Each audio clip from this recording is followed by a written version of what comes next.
Welcome to the Prairie Street Culinary Kitchen. I'm Elliot Moskowitz, founder and CEO of Prairie Street. With me, we have one of our favorite chefs, Chef Erica. Chef Erica is our masterclass teacher on the network, and she teaches you so many things that our tip writers are constantly throwing graphics at you because they're all words of wisdom all the time. So as you know, at Prairie Street, we work a lot with private chefs, and they tell us things that they like to see and have that we haven't had in our portfolio. So we listen, we're agile, we respond, and one of these new items that we have, along with our Chateaubriand that we filmed the other day, is a surprise steak here. And if you look at this, this is just absolutely beautiful. And the surprise steak really is the top, if you had a cowboy steak, and that top curve called the spinalis around that has that just unbelievable mix of fat and meat, that's what everybody else. So this is just giving you that on steroids, all in one piece. Today we're making the classic Steak Diane using our brand new surprise steak. So it's actually, Steak Diane is named for Diana, who was the goddess of the hunt. So that's kind of cool, you know, to sort of loop that mythology back into it. And it's a very kind of classical, old Frenchy way of cooking meat, where we make a sauce. It was like very popular like in the 60s, Mad Men era, you know, martinis and steaks and all that stuff. And it was also usually made tableside because it would be flambéed with cognac. Instead of tableside today, we're doing it fireside. We're doing it out here in our beautiful outdoor setting. So. And this is one of my favorite setups. We do smokers, we do grills, but today we're using live fire, cherry wood. But really, even though we're doing this, not everybody has the same setup. We use cast iron pans. You could replicate almost this entire video inside your kitchen as well. Yeah. We're just teaching methods. Yeah, in a good heavy stainless steel saute pan, it would be great. If you don't have cast iron, you just use stainless. That's fine. And I love it. I feel like we're channeling Diana here in the wilderness today, in the wilds of Great Neck. Okay, so the surprise steak is a perfect cut for this because it's so well marbled. It's known as a cut that's really ideal for people who prefer their meat like a little bit more cooked than medium rare. If you're more of a medium person, it's a cut that can really hold up to that kind of cooking. You know, usually with steaks, we like to keep it more on the pink side, but this you can actually go a little bit further. Okay, so the sauce for this is pretty simple, a few basic ingredients. We're gonna use some shallots, and we're going to saute the shallots up in the fat that remains in the pan. Then we're gonna add some Dijon mustard. So that's what makes this very typical Steak Diane, the Dijon mustard. Then we're going to deglaze that pan with cognac. You could use brandy if you don't have cognac, it's fine. And you know, nothing super fancy. Save the good stuff for drinking. Some cognac. We're gonna add some beef broth. You could also use chicken stock, that's fine. We'll finish it with some parsley, and we're gonna finish the whole sauce with some of our kosher, vegan, non-dairy butter. Excellent. And that's gonna make it really kind of rich and silky. So it's going to be great. So now, first thing, we always pat our meat dry. So I'm just getting this on some paper towels. If you've watched any of my videos, you know, first thing I always do, dry off that protein, very important. That's gonna give you a good sear, good browning, and your meat won't stick if you get it nice and dry.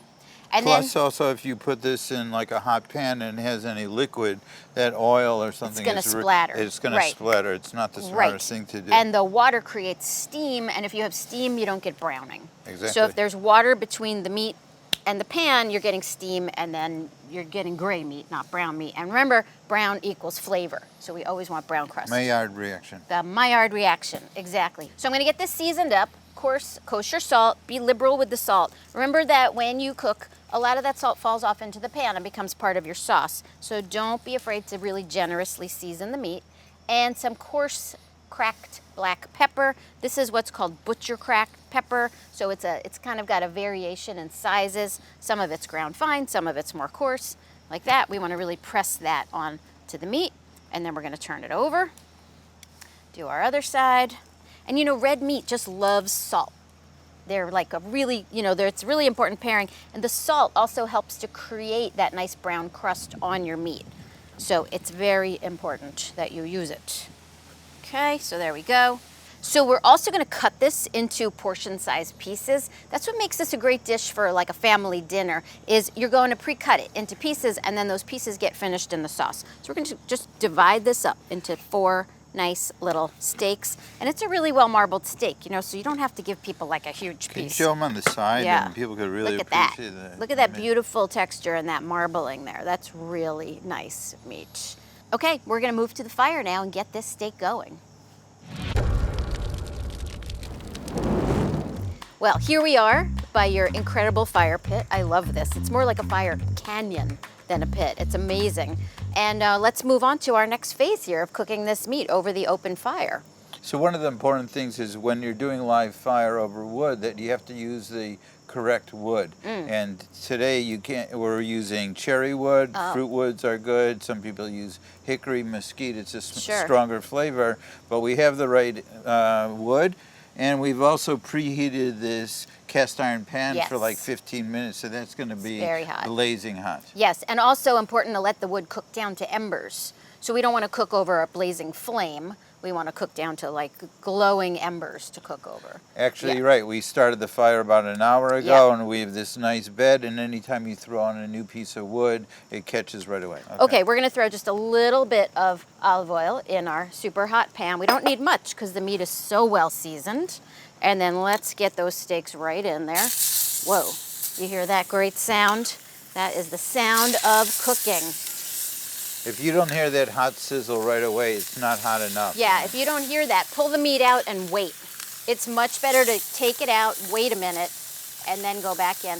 Also, really important, give your meat some room. You always want to leave some, breathing space around your proteins, because if they're too close together, you're going to get steam and not browning. And remember, brown is flavor. It's all about that Maillard reaction. So we're just looking to get some color on the two sides of this. Remember, we're going to make the sauce, and we're going to finish the meat back in the sauce. So we're going to just get some color on this now. Flip it over. Make sure if you're doing this, you have some really heavy-duty towels or mitts or even those silicone gloves for picking up these pans later, because that pan is going to get really hot.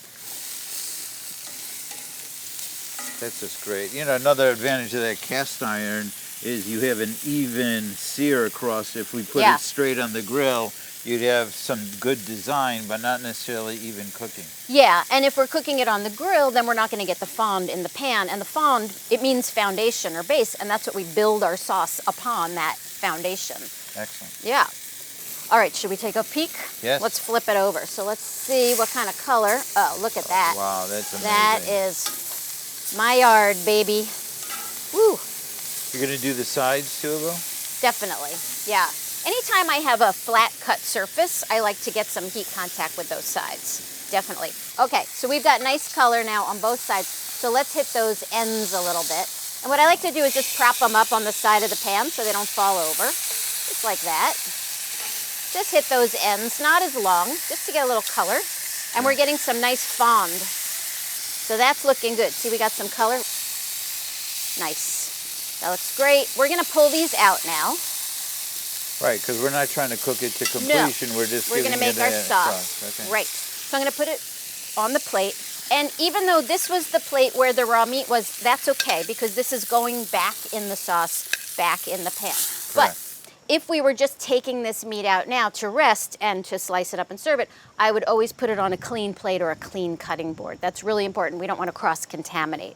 But because this is going back in that hot pan with the sauce, we're okay. Now, I'm just letting that pan cool down a little bit, because when we put our shallots and things in there, we don't want them to burn instantly. So I'm just pulling it off to the side there, just letting that pan cool down a minute or two, and then we'll continue with our sauce making. So my pan has cooled down a little bit. I'm going to move it back over my fire here. And I'm going to add a little more olive oil. And now we're going to add some diced shallots. And we're going to give that a little stir. We're going to saute up those shallots. We want a little color on them, but we don't want them to get too dark. So just kind of soften them up and get them fragrant. When the shallots start to smell good, they're saying, pay attention, it's time. And I can smell them. Can you smell them? I can. I can smell them. Okay, now we're going to add to that a little bit of Dijon mustard. If you like a grainy Dijon, you could use that too. We're gonna just stir that in with our shallots before things get too cooked. I'm going to add some cognac or brandy. It might flambe because we're cooking over an open flame. That's why I have it in a glass. This is really important. I would never take a bottle of liquor and pour it over an open flame because that can be very dangerous. So you always decant it, put it into a little glass or a little cup, and then pour it in. That's a really important safety tip. Just gonna let that cook down. What we wanna do here, this boiling and steaming is important. That's the alcohol burning out of the sauce. And that's really important because you don't wanna taste the raw alcohol, you just wanna taste the flavor of that cognac. Now this is just a little teeny bit of kosher Worcestershire sauce that doesn't have anchovies. Right, because kosher observers don't eat meat and fish together at the same time. Right, so this one has no anchovies. What it does add is just a really nice kind of rich flavor, what we call umami. Okay, last thing is I'm adding some beef broth, beef stock, chicken stock, any of the above. We're gonna add that. And then we're gonna really let this boil because we want it to thicken, we want it to reduce. This is what's called a reduction sauce. So I'm putting it right back over that really nice hot spot on my grill, and we're gonna let it come to a boil. We're gonna cook it down until it really starts to thicken and reduce. So it's gonna take a few minutes to get nice and hot again, come back down to our consistency that we call nappe. Nappe means it's thick enough to coat or to cling. So you can see now our sauce has really reduced, right? We've gone down by about half the volume. And that took about 3 or 4 minutes to do. Yeah, it all depends on how much liquid you have in your pan and how hot your pan is. Now, I'm gonna just move it off to the side here again because it's getting very hot, like that, so I can reach it. Now I'm gonna add some of the kosher, vegan, non-dairy butter that we like to use in our sauces. And we're gonna let that just start to melt and incorporate into our sauce. And what this does, this is called monter au beurre, finishing a sauce or lifting it with butter. And what this does is it makes it just really like glossy, velvety, delicious. It adds a little bit of richness. And using a kosher vegan product like this works great. Okay, but what's cool also is that you're layering the flavors. You're not just throwing them in all at one time. This is so important in sauce making. That's a great point. If you just dumped everything in the pan, it would taste good, but it wouldn't be as good. Taking the time to saute the shallots. When you add the liquor, the cognac, there's sugar in that, and it actually caramelizes as it reduces. So it's important to do this in layers. So the order in which you make the sauce is important as well. It is. Mm-hmm. All right, so you see how we're nice and thick now? This is called nappe. We have reduced down. And now I'm gonna take my steaks, right? So we have some juices on the plate from the meat just hanging out, and that juice is gold, so that goes in our sauce. Now, these steaks, as a chef, I can touch them. They feel very soft. They're still on the rare side. We're gonna keep going in here for a few minutes, take them more to a medium rare medium, then we'll take a temperature. So you can see the sauce is continuing to reduce as the meat cooks in it, and that's good because we want that sauce to be nice and thick and glossy and coat our meat. And remember, we threw those meat juices in there, so it did get thinned out a bit again, and now we're reducing all of that down. All right, I think we're looking pretty good here. So now I'm sliding this off the heat because I don't want it to cook anymore, and we're gonna take a temp on that steak. Always take the temp on your thickest piece in the thickest spot, of course, because that's gonna be the last one to get done. So I'm gonna go right in here, and we are at, perfect. We are right around 120. Okay, we're gonna slide this off the heat now.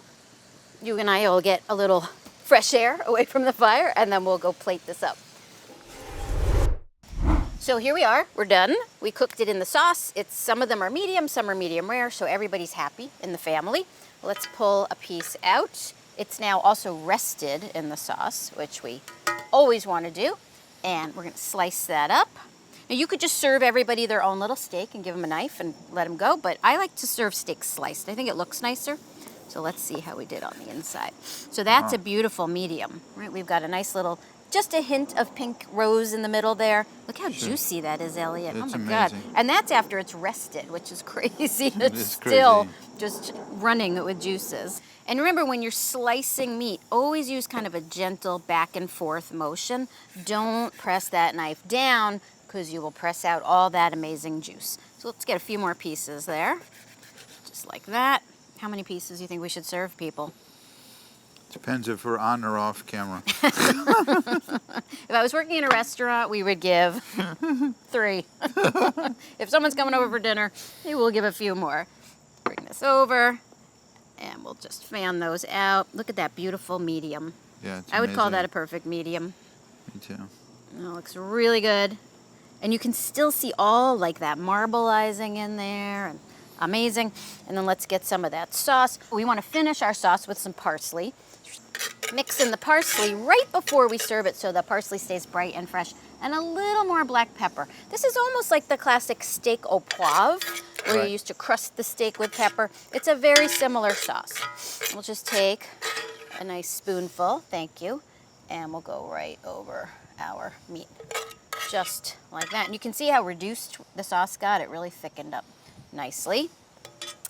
And there you have it. This is our classic steak Diane made with our brand new cut, the surprise steak. The big surprise is how amazingly delicious and tender this is going to be. No surprise to me because I source our meat, but you take great meat and you have a fantastic chef. And a good recipe. And a great recipe, and you pretty much have a guaranteed outcome. No surprises.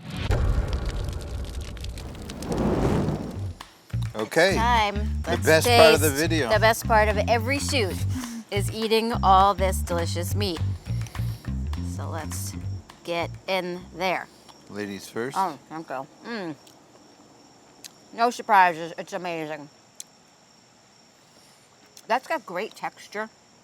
And I'm usually a medium rare kind of gal, but this at medium is amazing. That's exactly the point of a steak like this, is you can go beyond medium rare. It's still amazingly tender, juicy, really flavorful. It's great. It's like having a whole steak with just your favorite part of the steak in every single bite. Well, we put a lot of energy into these videos. We have a big team. We put a lot of resources. We're giving you information that's the highest quality. Just do us a favor, like and subscribe to the channel.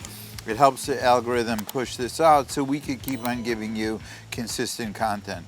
Part of the purpose of giving you this content is you could go on our website, prairiestreet.co, and you could buy these products for yourselves. You could see the videos, see the recipes, and follow them, and we're there for you.